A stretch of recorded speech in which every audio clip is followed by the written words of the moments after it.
Greetings and salutations. This is Akirishin. In this video, I will be featuring the Lockheed XF-90 American Heavy Fighter, a Tier 10 aircraft. It features 6 20mm cannons, which do medium damage per second of 180, have a medium to high rate of fire of 600, and an effective firing range of 820 meters. Now, I actually prefer these 20mm cannons over the 30mm cannons because of the rate of fire. Usually in this aircraft you are moving very fast and it can be difficult to get rounds on the target with the 30mm versus you're much more likely to hit things with the 20mm cannons. This aircraft also has 2 500-pound bombs that do 5,200 in damage and have a damage radius of 75 meters. One of this aircraft's greatest strengths is its very high airspeed. Not just high airspeed, but very high airspeed. And to assist that, it has a very long-lasting boost and a consumable we'll talk about in a minute that helps extend that boost. So, in keeping with the theory of accentuating an aircraft's strengths, I have equipped as an upgrade Engine Tuning 4, which increases this aircraft's engine power by 5%. I have also equipped Improved Aircraft Polish 4, which increases the aircraft's maximum airspeed by 3% and its acceleration in a dive by 15%. Now that is very important because usually we will be attacking from high altitude to lower altitude in a diving fashion, and having that extra 15% will help us climb back up without losing energy. This aircraft has good survivability, but it does have large dimensions. As a result, I have chosen to go with Improved Covering 4, which decreases the chance of critical damage to wings and tail by 20%, so the large dimension areas of the aircraft we are protecting.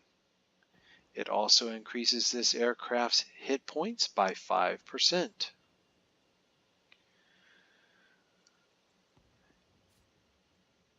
In terms of ammunition, doesn't indicate it right now, but we do use the universal ammunition, which has equal parts chance of fire and critical damage. In terms of consumables, I have chosen to go with Control Surface Auto Trim, which automatically restores controllability of wings and tail. This aircraft needs to keep moving. It needs to zoom in, shoot, and zoom out. So we do not want this aircraft's movement to be hindered, hence Control Surface Auto Trim. This aircraft is indicated to have a vulnerable engine, so we have equipped Automatic Engine Restarter. Again, while it is addressing a weakness of the aircraft, it is also helping the aircraft's strength, which is its ability to keep moving at high airspeed. And you can't keep moving at high airspeed if your engine goes out. So it both deals with a vulnerability, but accentuates or protects, is probably a better way to say it, its strength. And an absolute must for this aircraft, engine cooling. So when you've used this long-lasting boost, which is 20 seconds, I want to say, you then hit, if you really still need to keep boosting, you hit engine cooling, which reduces engine overheating by 70%. So you basically get back almost all of that 20-second boost. So you could end up with a 40-second boost practically. That is huge. And what I would consider to be an absolute must for this aircraft. Now,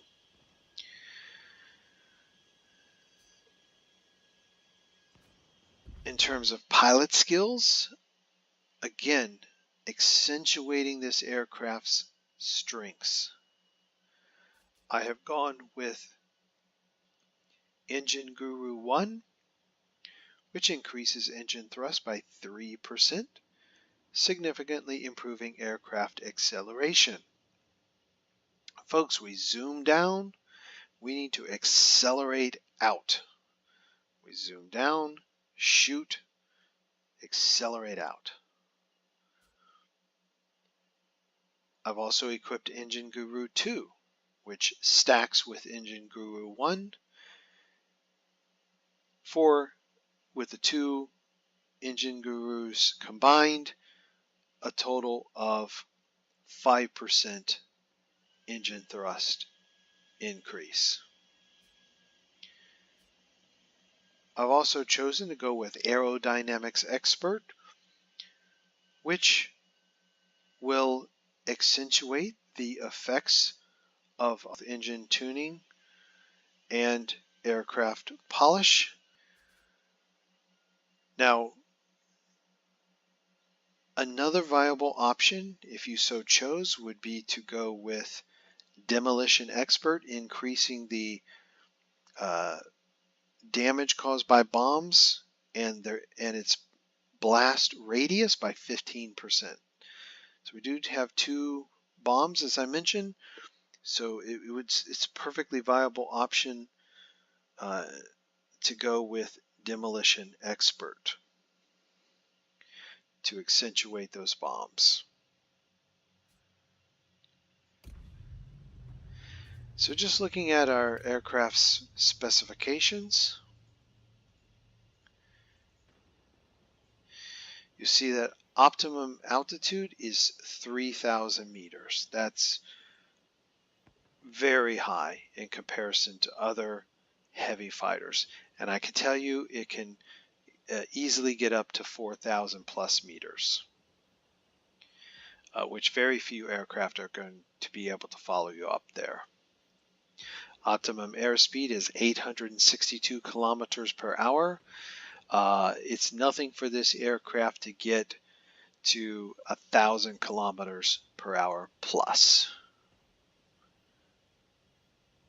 But as you can see, its maneuverability, average time to turn 360 degrees is abysmal, 17 seconds. So, but you're not sticking around to get into any kind of turning dogfight, folks. You are staying on the go, And you see up here, top speed at best altitude, over 1,000 kilometers per hour. That's really huge. And you can get, on the dive, you can get up to speeds of 1,200 kilometers per hour. If you're maintaining that kind of speed, nothing's going to touch you. It's just huge.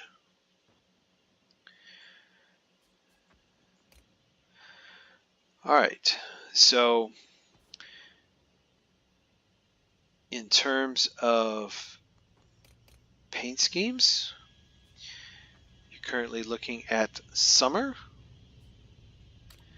This is winter, desert, and finally marine. Not the best paint schemes, kind of meh, but not horrible either.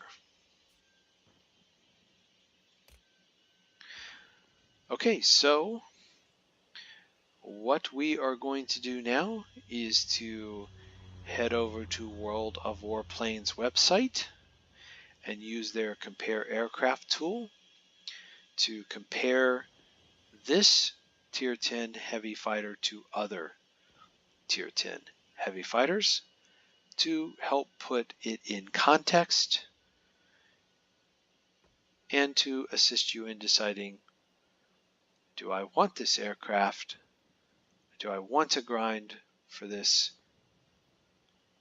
heavy fighter, or do I want to seek another option?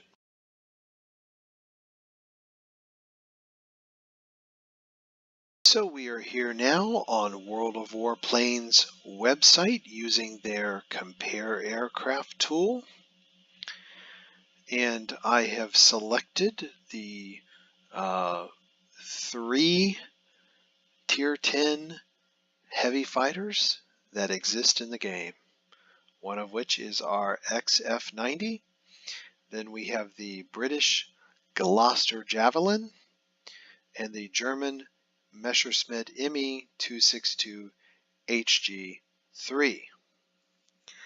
I have gone into each one of these aircraft and customized them to make sure that they have the best equipment selected, so as to put each aircraft in its optimal light. So, in terms of armaments,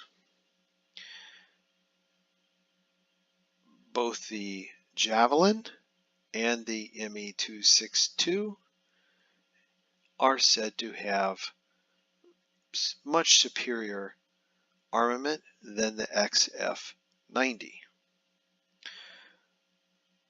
But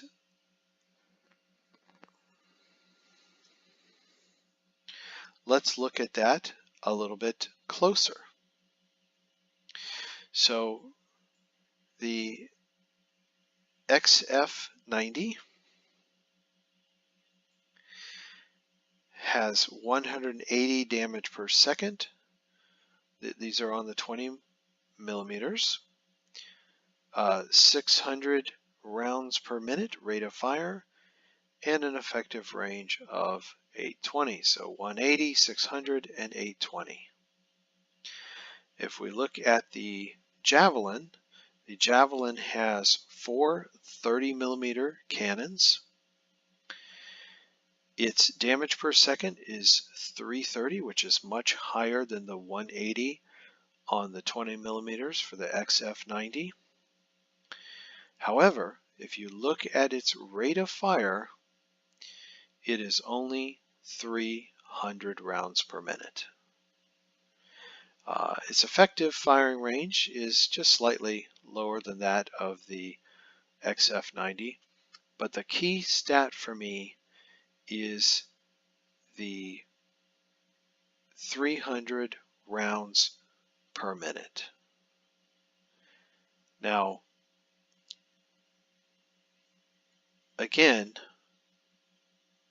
with the XF-90, number one, you have 6 20-millimeter cannons, not 4 30-millimeter cannons. You have 2 extra cannons for the XF-90, and you have twice the rate of fire.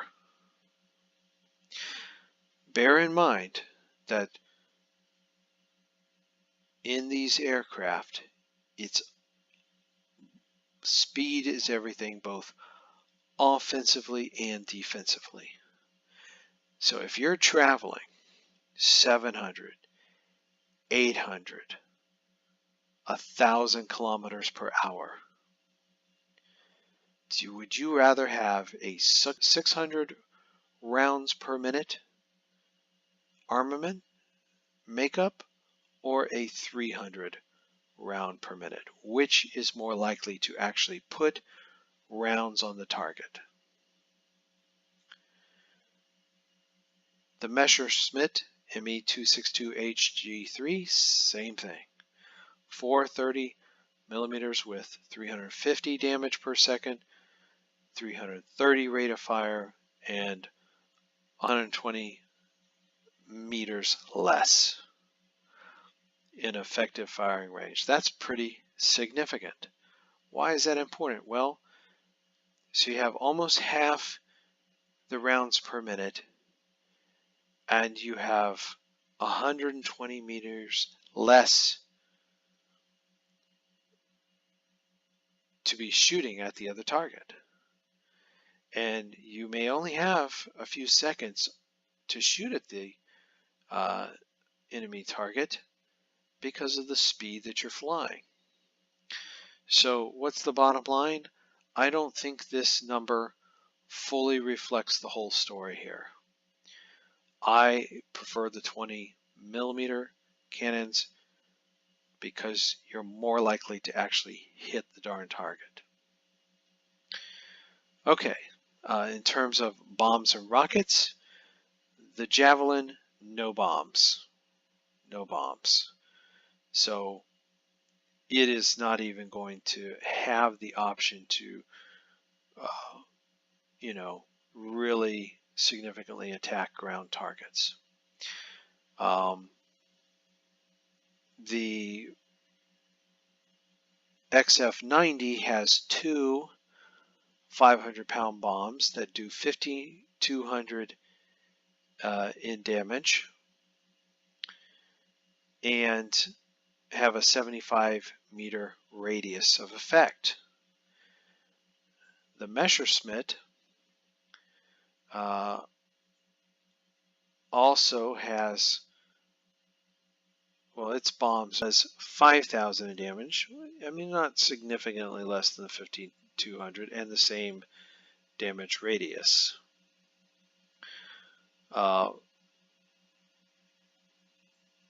So it is slightly inferior by 200 damage to that of the XF-90.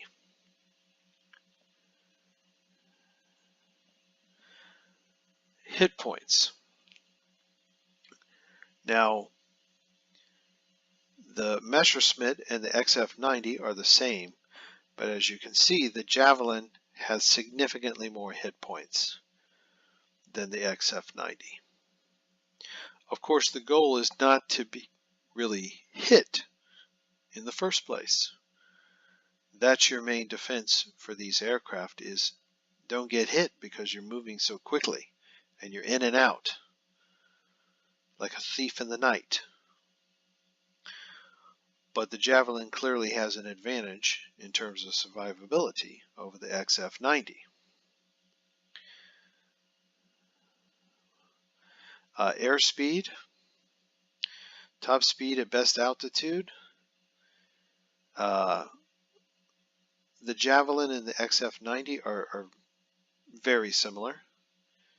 And the Messerschmitt is not far behind the XF-90, 50 kilometers per hour. They're all fast movers. They all have the same maximum dive speed.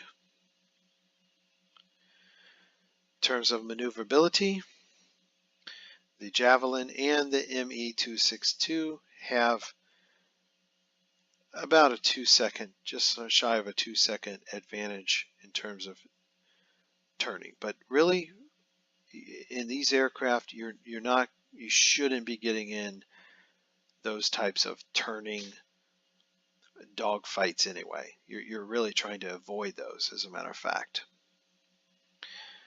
Optimum airspeed, the XF-90 has the advantage there over both the Javelin and the ME-262.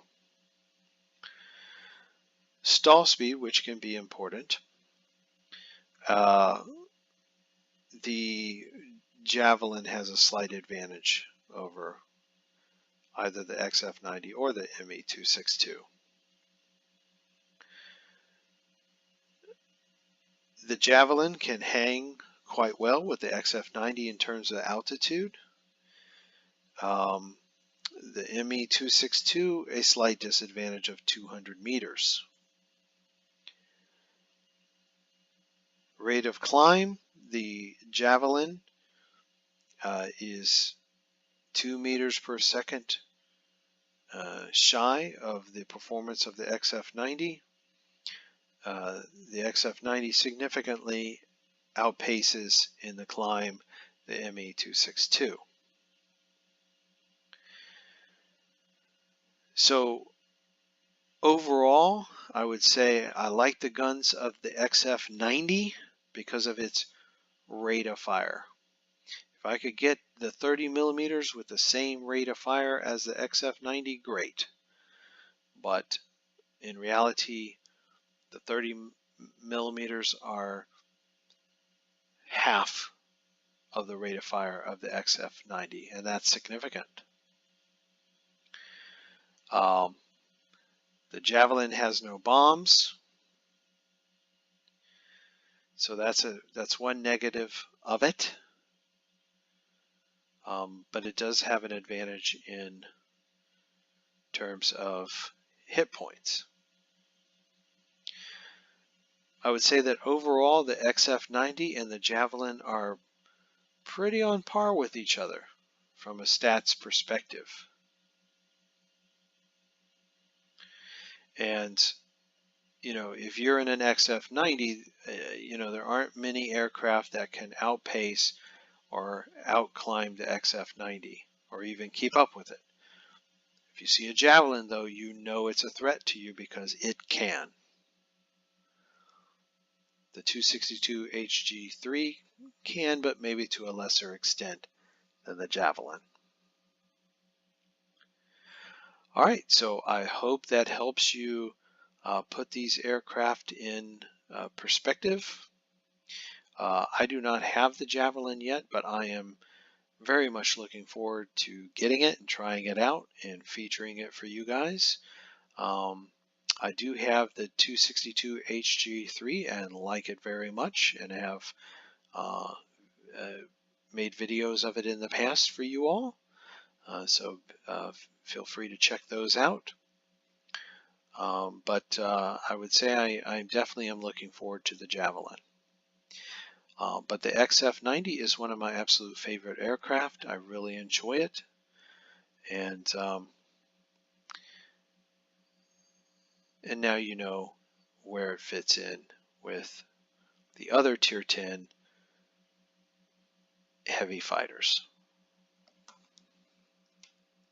Okay, so having reviewed my build for this aircraft, strategy for this aircraft, and compared the XF-90 to other Tier 10 heavy fighters, let's get into a battle here and see how it performs.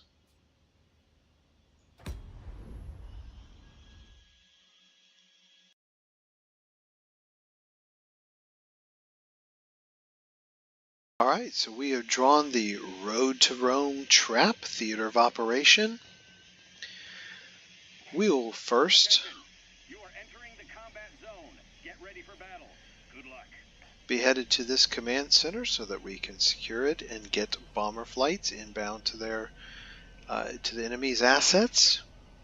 From there we will gain altitude and head over to this garrison to see if we can't take it from the enemy.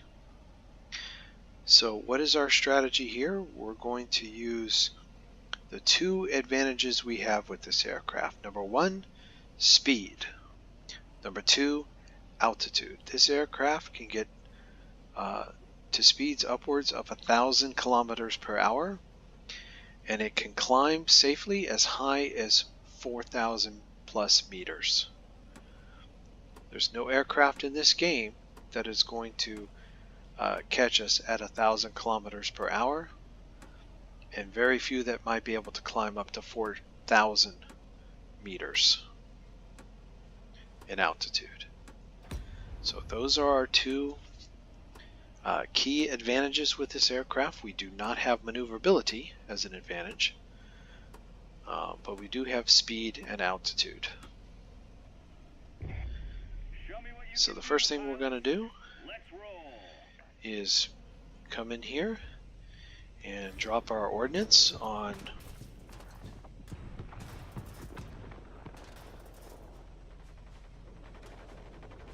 anti-aircraft positions, which for some reason didn't happen. Don't know why those didn't drop, so let's turn back around and do it again.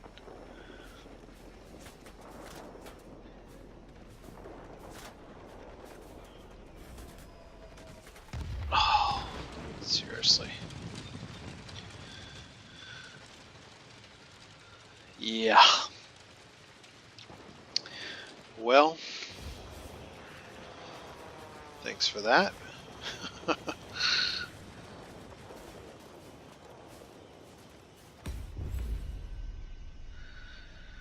Okay, one more time.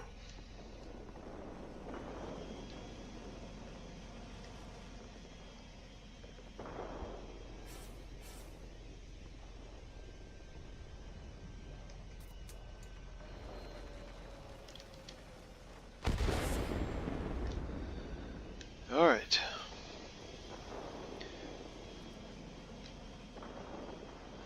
So we'll come up here and see if we can't take out this J7W2. Or at least put a dent in it.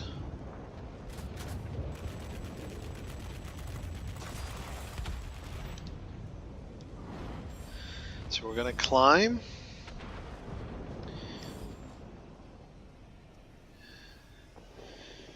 Flip over vertically and head down and see if we can't attack this ME-262.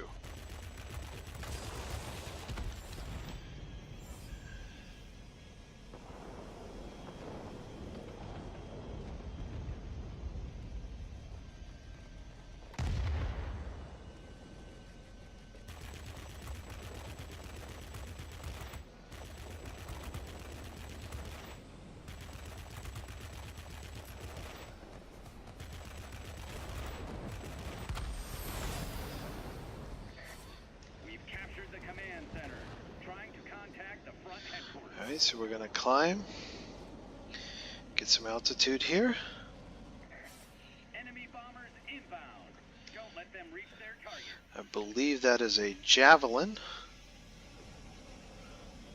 which probably can get up to altitude with us.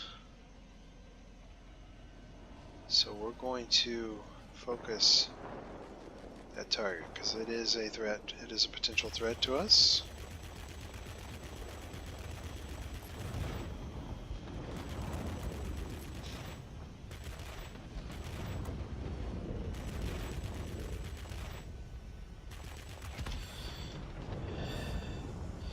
Threat eliminated. Now we have dropped a little bit in airspeed there. We're still upwards of 700 plus kilometers per hour, which is not too shabby.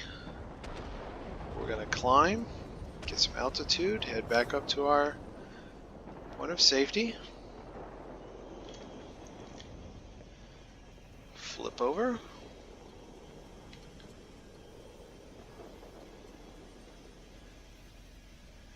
Head down.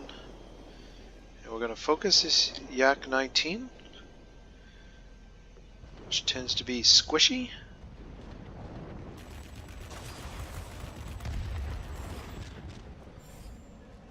And success. So we're going to keep moving, just gauging targets of opportunity based on where we are.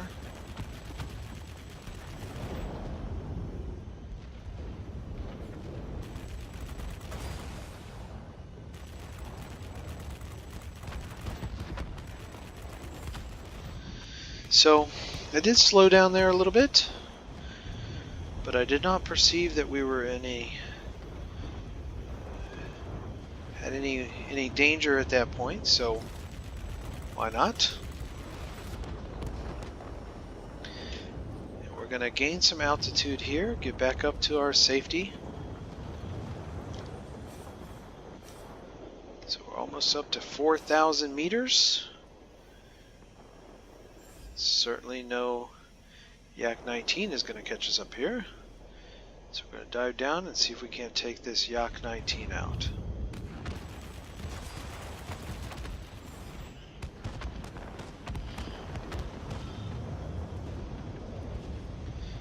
Climb, get our altitude back up.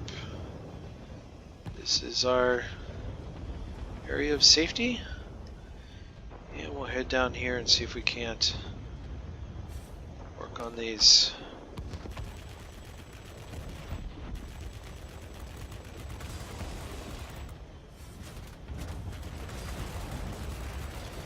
bombers a little bit.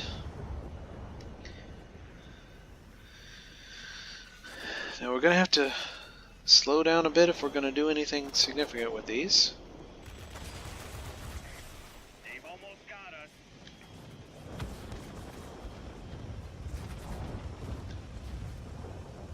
And we're being pursued, so we're going to get back our boost, and we're going to head up to altitude. I say again, support will not be available. Head up to around 4,000 meters. And nothing is going to chase us up this high. Let's see what we have down here. Got a IL-40 here that's kind of maybe a little low on health, so let's see if we can't take it out. Always target your lower health targets first.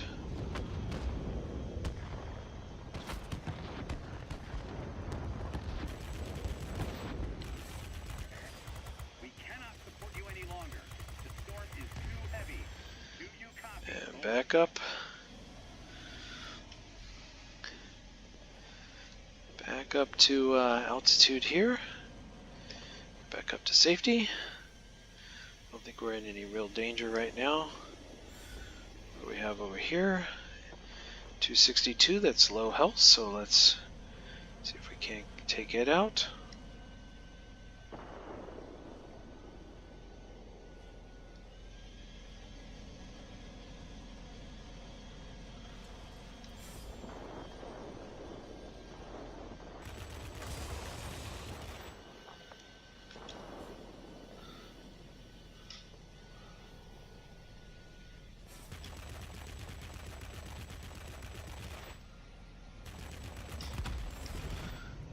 Okay, what do we have here?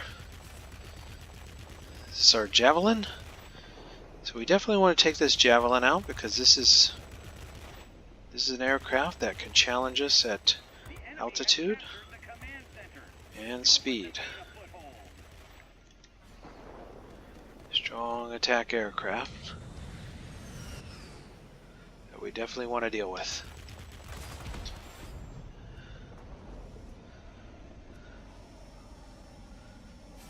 Head back up to altitude, which we are now operating with impunity at altitude. There's nothing that's going to touch us up here.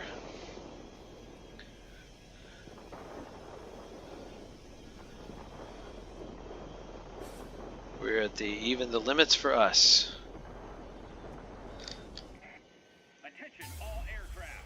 Fall back and regroup. And there you go, folks. That's how it's done. Zoom and boom from start to finish. Using the two main advantages we have, speed and altitude, both offensively and defensively.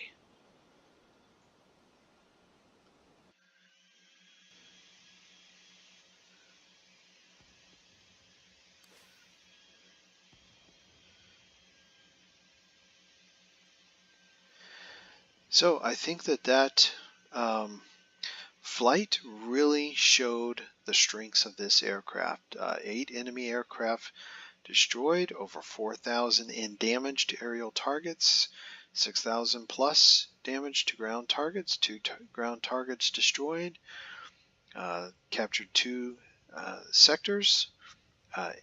All 8 of the targets that we destroyed were targets of opportunity that we engaged on our terms.